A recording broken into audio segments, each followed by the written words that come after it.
3 месяца назад я решил провести над собой эксперимент. Мои зрители знают, что я стараюсь говорить только о тех вещах, которые сам практикую. И вот 3 месяца назад я задался вопросом, а правда ли семена чиа, тыквенные семена и семена льна могут существенно повлиять на наше здоровье? 3 месяца позади, и сегодня я с уверенностью могу сказать, что да, регулярное потребление этих семян влияет на наше здоровье. Меня зовут Джимба Данзанов, я доктор тибетской медицины, и в этом ролике я расскажу о полезных свойствах и противопоказаниях к употреблению 3 семян. Не пролистывайте, посмотрите до конца, чтобы не пропустить результат моего эксперимента. Начнем с семян чиа.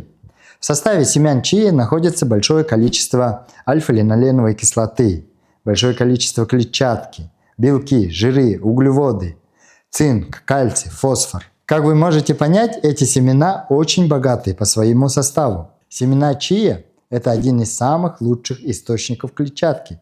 Там клетчатка растворимая, гелеобразующая и ферментируемая. После употребления семян чиа, клетчатка, которая находится в этих семенах, она растворяется в нашем кишечнике, набухает, тем самым абсорбирует на себя вредные вещества, излишнюю желчь. Употребление клетчатки улучшает чувствительность нашего организма к инсулину, то есть снижает общий уровень инсулина. А так как в семенах чиа клетчатка ферментируемая, то есть является питанием для бактерий нашего кишечника, то в ответ на питание бактерии нашего кишечника начинают вырабатывать короткоцепочечные жирные кислоты, которые всасываются в кровь, и они нужны для функций всех наших органов, начиная от центральной нервной системы, заканчивая иммунной системой. Помимо этого, в семенах чиа содержится большое количество альфа-линоленовой кислоты.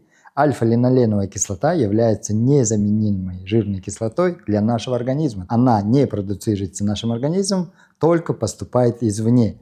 И она является предшественником омега-3 жирных кислот. Они очень хорошо влияют на нашу кожу, на наши кости, на нашу кровь, разжижает кровь, да.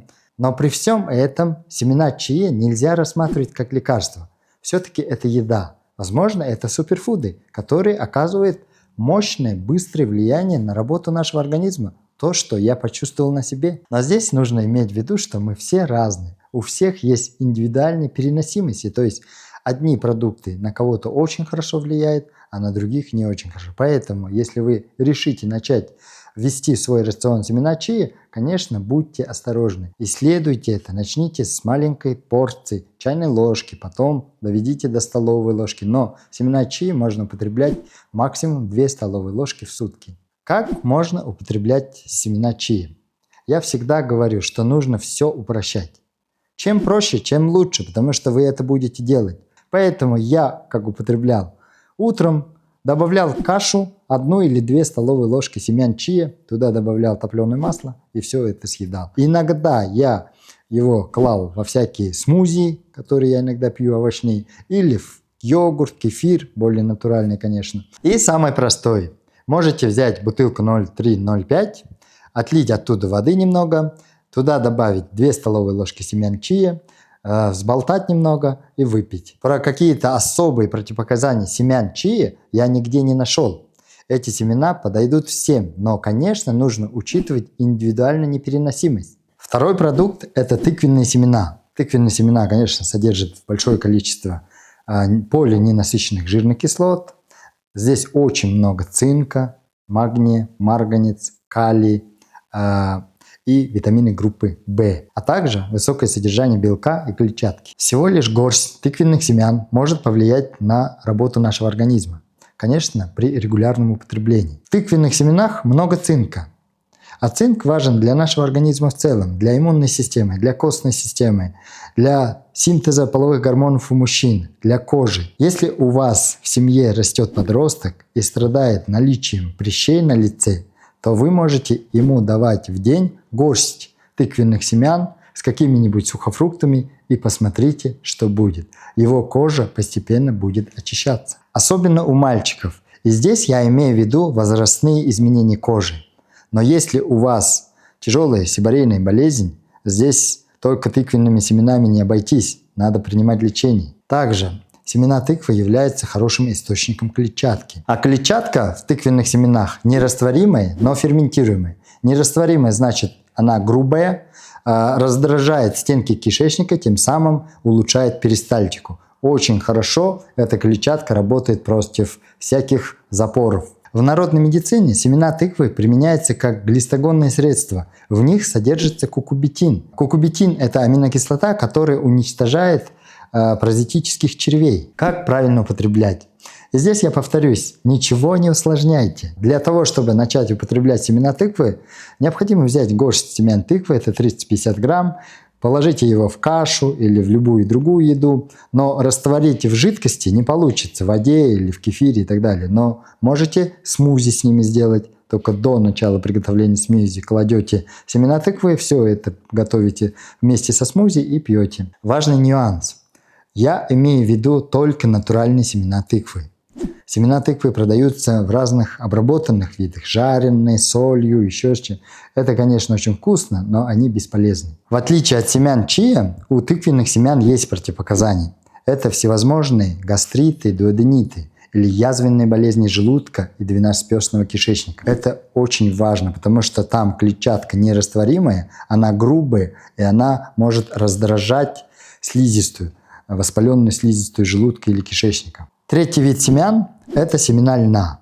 В состав семян льна входят полиненасыщенные жирные кислоты, омега-3, белки, углеводы, слизь, витамин А, В1, Е, минералы, магний, селен, калий. И еще в состав семян льна входят антиоксиданты, лигнаны. Слизь в семенах льна – это природное вещество, которое выделяется при контакте семян льна с водой. И эта слизь обладает противовоспалительным, слабительным действием. Она очень хорошо ускоряет процессы регенерации. Обладает обволакивающим действием, то есть защищает и уменьшает раздражение слизистой желудка и кишечника. Так же, как во всех семенах, в семенах льна много клетчатки. Здесь клетчатка нерастворимая, растворимая и ферментируемая. Нерастворимой немного, а растворимая она не гелеобразующая, а слизеобразующая. То есть эта клетчатка, она рассекается по слизистой кишечника, обволакивает стенки кишечника, тем самым она убирает какие-то раздражительные моменты в кишечнике и защищает кишечник от агрессивных вещей. Например, вы съели много острой специи. Семена льна полезны для сосудов и сердца и может снизить уровень холестерина, уровень именно липопротеинов низкой плотности. Как правильно употреблять? Суточная норма семян льна, так же как семена чиа, 1-2 столовые ложки. И явных противопоказаний к употреблению семян льна нет. Это также нужно смотреть индивидуальные реакции. Как употреблять семена льна? Опять же, не усложняйте. Все это можно положить ложкой просто столовой. Каши, смузи, йогурты, кефир. Я раз употреблял его просто с супом. Было прикольно. Но если вы хотите усложнить, вы можете из семян льна сделать кисель. Я употреблял эти семена по отдельности. Но если вы хотите употреблять их вместе, то можете употреблять, только нужно учитывать общую дозировку. Но если вы будете перебарщивать с этими семенами, то имейте в виду, если мы будем много клетчатки употреблять, то мы можем получить обратный эффект. Это будет запор вплоть до непроходимости кишечника. Сейчас я вам расскажу результаты своего эксперимента, а потом я дам 3 совета, как максимально для своей пользы использовать эти семена. В течение 3 месяцев я каждый день употреблял эти семена, но по отдельности, и каждый день я употреблял одну из этих семян. Первое, что я почувствовал, это улучшение работы желудочно-кишечного тракта. Я почувствовал, что кишечник работает по-другому. Изменился стул, изменился запах и консистенция стула. Второе, я увидел изменения на коже. Моя кожа в конце зимы, в начале весны особенно всегда страдает сухостью. Но в этом году я этого не почувствовал, потому что содержание в этих семенах большого количества полиненасыщенных жирных кислот повлияли на качество моей кожи. Третье. Я человек конституции ветер-желчь. И у меня очень много желчи иногда бывает. Особенно в этот период межсезонья.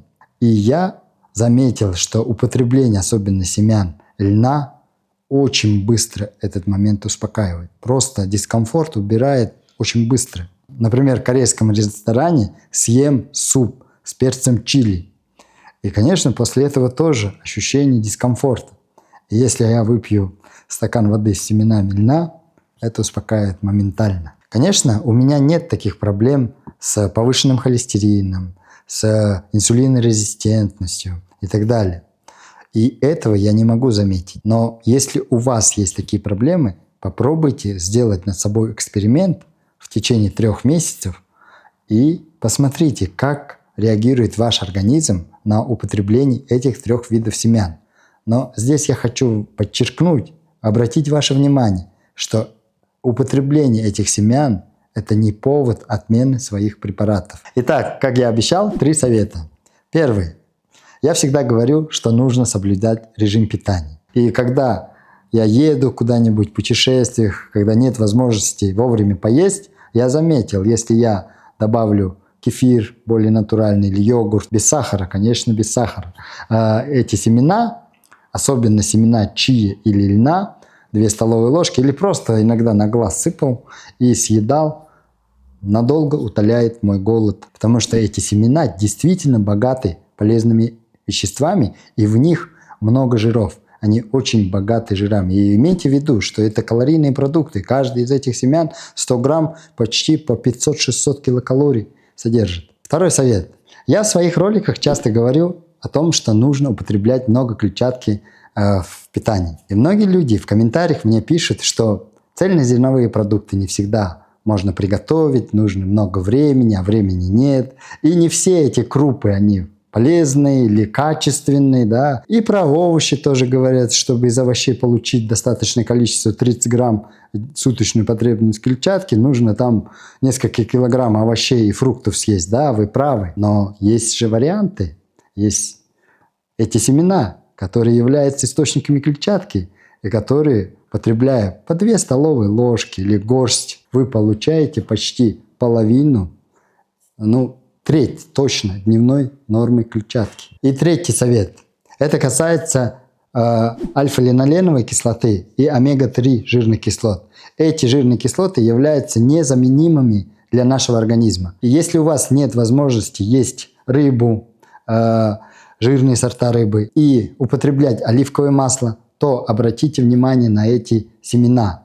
В них во всех содержится полиненасыщенных жиров в большом количестве. Если вам интересно, чтобы я проводил разные эксперименты, например, над питанием, над двигательной активностью, то ставьте лайк и напишите в комментариях, какие эксперименты вам были бы интересны.